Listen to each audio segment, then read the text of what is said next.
We arrive in Milos with dust on our shoes and salt in our hair, still chasing that feeling you only get on the Greek islands. As we stepped off the ferry onto the harbour at Adamantas, the sun spilled over red cliffs, waves crashed gently beneath, and the air smelled of sea spray, stone, and something sweet. Maybe figs ripening in the hills, one shaped by volcanic fire, now carved by sea and wind. This crescent-shaped island is a place where geology becomes art.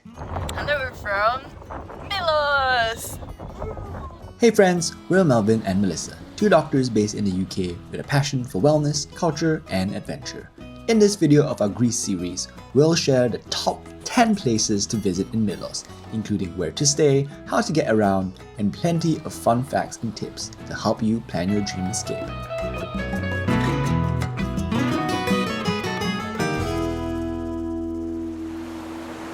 Number 1. Sarakiniko Beach. This iconic moonscape was sculpted by the wind and sea into smooth white rock formations. The contrast of the stark white stone against the deep blue sea is unlike anything else in Greece. And if you've heard of Milos before, you've probably heard of this beach. We liked it so much that we actually visited it a few times at different times of the day. And let us share our recommendations. So the first time we actually visited for sunrise, and during this time it was quiet and golden. It was very peaceful with not many people around there, so it was perfect if you want a quieter escape. Unfortunately, the waves were actually quite rough. The sea was quite rough because the winds were quite strong. We did have quite a nice time there anyway without the crowds. The second time, we visited for sunset. This time, the dusky light turned everything lavender and soft. It was slightly more crowded compared to sunrise, but it was still quite peaceful with the beautiful sky glowing in the distance. And finally, we visited at midday. The cliffs blazed white and the sea shimmered bright blue, perfect for cliff jumping and swimming. My heart was thumping as I walked towards the cliff jumping spot. Can I do it? I'm not sure. It was pretty crowded, but the vibes were honestly some of the best that I've ever felt before. I took a deep breath, and the people around me counted and cheered me on. 3, 2, 1, jump! I jumped in, and I swam towards the cove where you come out of the cave-like structure. How was it? Oh, it was actually really good. Like, the vibes are so good because like people were counting down for me then. And I just went for it. But I actually feel like the swim underneath, like to come back up, was actually more scary because like it's crashing against the cave and the rock at the bottom is very slippery. But it was some of the best cliff jumping I've ever done in my life. This place, interestingly, is so unique that fashion brands like Chanel and Prada have also used them for photo shoots. Just a quick tip if you are visiting this beach is that there's no shade here, so bring a hat, water, and of course use reef-safe sunscreen. Number 2. Hamos Tavern. This is a food stop that you really have to go if you visit Milos. Handwritten menus, family recipes, and friendly staff made this our favorite meal in Milos. They open at 1 p.m. until late, and usually there is a queue, but there are also places to wait outside, like chairs on the beachfront to relax while you wait for your table. You can try things like slow-cooked goat or grandma's cheese pie, which we really liked. It's very fresh tasting. There's a bit of lemon juice in there as well. so the waiter actually gave us 2 free desserts, and this is called mastika. It's cheese sap bitten with sugar, kind of like a gum.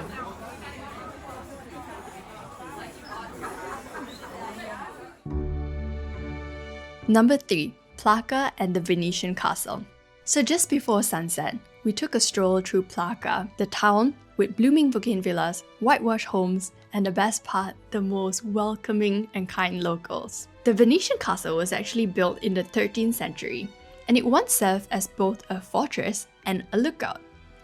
As we climbed just before sunset, the golden light soaked the town below, and the church dome glowed softly in the breeze. It was pretty windy, but it was a beautiful panoramic view of the whole island of Milos. A quick tip is to wear shoes with grip, and maybe bring a phone or a torchlight for the walk down, as it can quickly get dark after sunset and the paths are a little bit uneven.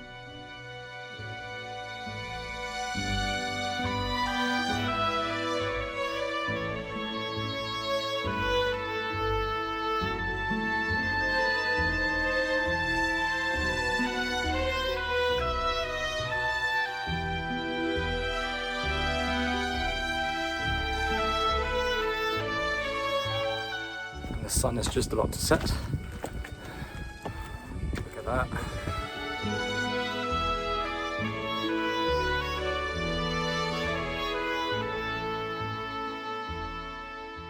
We've just watched a beautiful sunset here at the Venetian castle of Milos. Sun just set there and it was absolutely stunning. It's very nice because this whole area, the castle is actually on that side and below there is a church, but because it's quite spread out and there's a lot of like different areas where people can sit to watch the sunset, it doesn't feel as crowded and everybody's like got their little spot. So it's very nice and you can see the ocean behind. And that's the church. It's quite crowded, so we came down below to find our own little spot.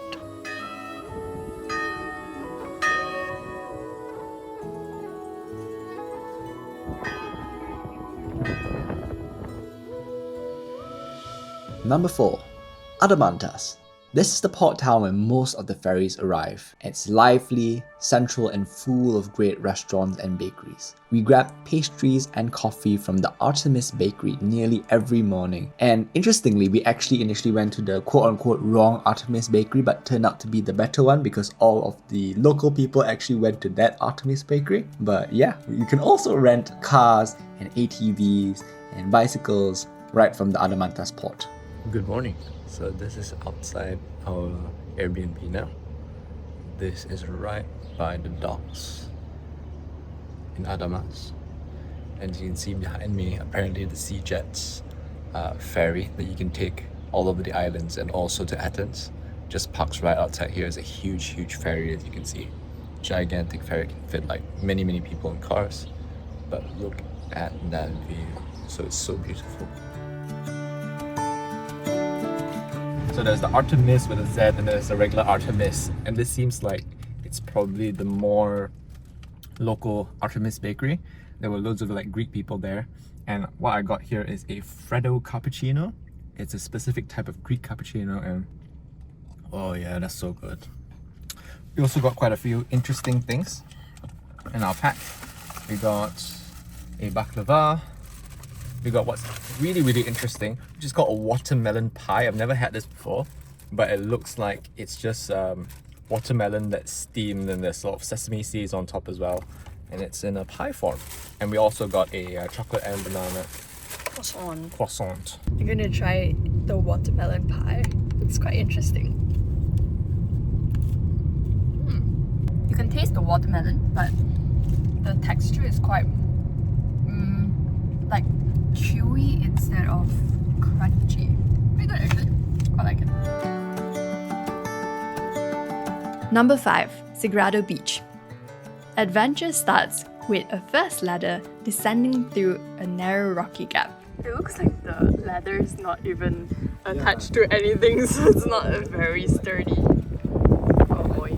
And then you come to a second ladder with an almost 90-degree drop to the beach. But the beach itself was not very crowded, and the water was a bright, beautiful turquoise.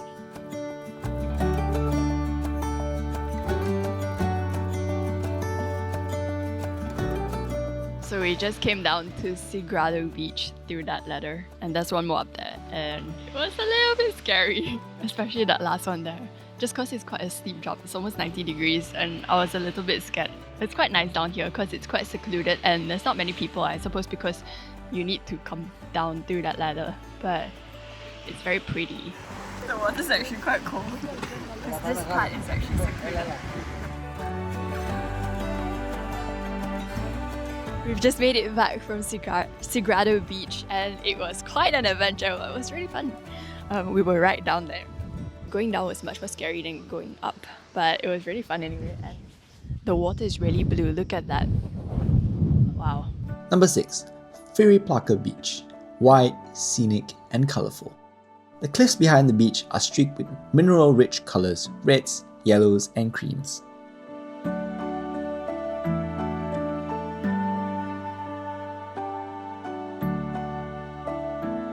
We have found some shade.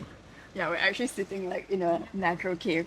So this beach is called Fyriplaka and it's only about like 2 minutes drive from the first one, Tsigrado. And over here, it's more of like a chill lay in the sun vibes. There are two sections. The first part when you first come in is the sort of like organized section where you can rent sunbeds and people just lay here like for a few hours. And then if you move further inward, then there's actually just like sand, white soft sand, and people bring towels and you can just lay down. And the water here, the water is so blue, it's so nice. There's also little caves, like if you don't have umbrellas or you just want some like natural shade, there's like caves. We're actually sitting in one now and it's actually really nice because the rocks are a mixture of white, red and like brown. It's very nice. And like there are just loads of people swimming here, and there are small little buoys dotted along the sea to indicate where you shouldn't swim past. So it's quite safe, and there are lots of children here as well playing. You can actually rent boats from here as well. The boats, I believe it only goes around like 6 miles per hour. So it's quite safe and you don't need any license to rent a boat. We're actually going to take a boat tour later on. So, quite excited. The rock is so cool. So it's kind of like the cliffs over there. It's a mixture of red, pinkish and white. And look at this, like there's a tinge of red as well. I'm going to put it back. So you can park down there, and that's the beach down there. Look at how blue the water is. Number 7. Mandrakia. This is a tiny fishing village tucked into a turquoise bay and home to colourful boat garages, lazy cats, and one of the best seaside meals we've had in Greece. Medusa. It's a local favourite perched right by the waves, and they're known for their sun-dried octopus hanging like jewels on the line before being grilled to smoky perfection or slow-cooked in vinegar. And you're not the only one drawn here. Justin Bieber once ate at this very spot. They do not accept reservations, so we would suggest coming early at 12 PM if you want a table with a view. Or you could wander down in golden hour and watch the sea sparkle while you wait with a couple of drinks. So like the fishing boats and the fishing houses, so charming. And right behind us is a tiny church. It's white in color, with blue doors. So iconic.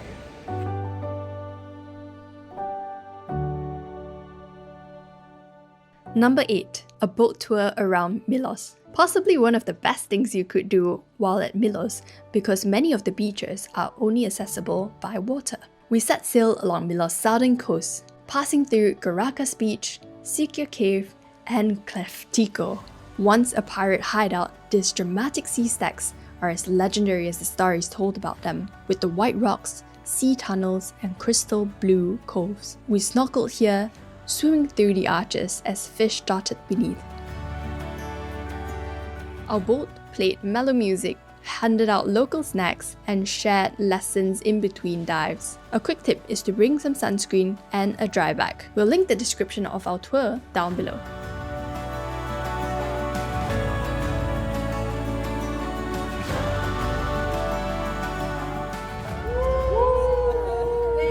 So for here, we're not gonna stop for swimming, but we're gonna stop for some pictures. So now you have some time, so if you want, you can take some pictures of the place, of yourself.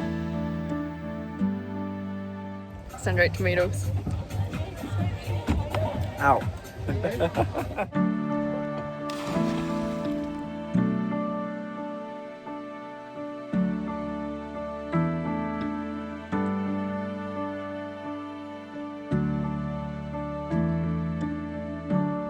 So we've been dropped back at the Adamantas port, and look at that, all the boats. Number 9. Klima and Astakas Restaurant. Klima is a beautiful fishing village with rainbow-hued houses right by the water. Some of these are local shops and others are Airbnbs that you can rent out. Klima is also home to Astakas Restaurant, arguably one of the best restaurants that offer sunset dining by the sea and also serves brilliant seafood. Book early to get a front row seat. We're trying this alcohol called ouzo for the first time. It's Greek alcohol and it's quite high in alcohol actually, 40%. But apparently it goes really well with seafood, so we're gonna try it for the first time. And it's nighttime, so we're gonna sleep, so it's fine. Cheers. Quite an interesting taste, like minty flavor. Quite strong, but it's nice actually.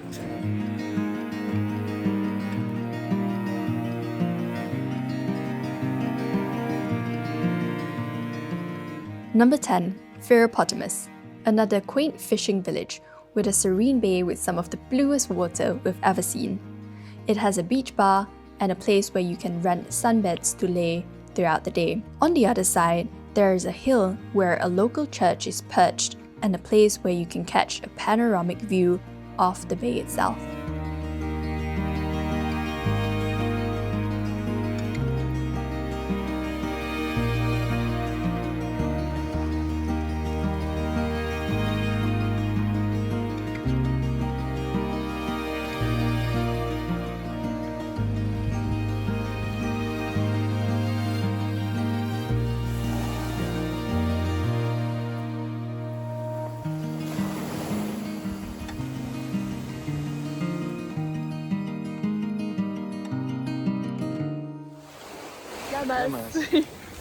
How to get around? There are a few options available, the first being the public bus. This is probably the cheapest, but there is a limited schedule, often coming once every few hours. The second is to use a taxi, but this can be quite expensive and it's not widely available. The third option is to rent a car or an ATV, and this is our personal preference because it offers flexibility and it's the best way to go through the dirt roads, especially during the summer heat. So how do you get to Milos, or how to get from Milos to the other islands? Number 1. Fly. There are short flights from Athens and Santorini and most of the big cities, but these can be affected by Meltemi winds in the summer, especially because the planes that fly in between islands are smaller planes. Number 2. Using a ferry, which is our preferred option. They're very reliable, and the SeaJets ferry that we took was spacious, clean, and there's also tracking via an app. Where to stay? Firstly, Adamantas. This is best for convenience, rentals, and access to buses. This is also where the port is, and this is where we stayed. You can also stay in Plaka, the central historic city surrounding the hill, and this is best if you have a car. Other unique stays include Mandrakia, Firopotamos, or Klima for something unique and special by the beach. Welcome to our room. It's so nice. Look at this. So here we have the bed and the beautiful view, but we'll go to that later on. First of all, here there is a kitchen, there's a fridge, and it provided us like cutlery, tea, coffee, and then the bathroom's inside there. And Yeah. here, this is so beautiful. Look at this. There's a dining area outside. And the pot is literally there. It was like 2-minute walk. And they even provided some snacks and drinks. That's so sweet. What is it? Cinnamon. I think it's like mini cinnamon buns, I think. From dramatic landscapes to local taverns, hidden beaches to boat adventures, Milos is simple and full of wonder and quickly became our favorite Greek island. It's less crowded than places like Santorini or Mykonos, yet rich in nature and authenticity. If we get a chance, we'll definitely come back in a heartbeat. If you like this video, do like and subscribe as we explore more places in Greece. And in the meantime, check out this one where we explore the top 10 places in Santorini. See you on our next adventure. Bye.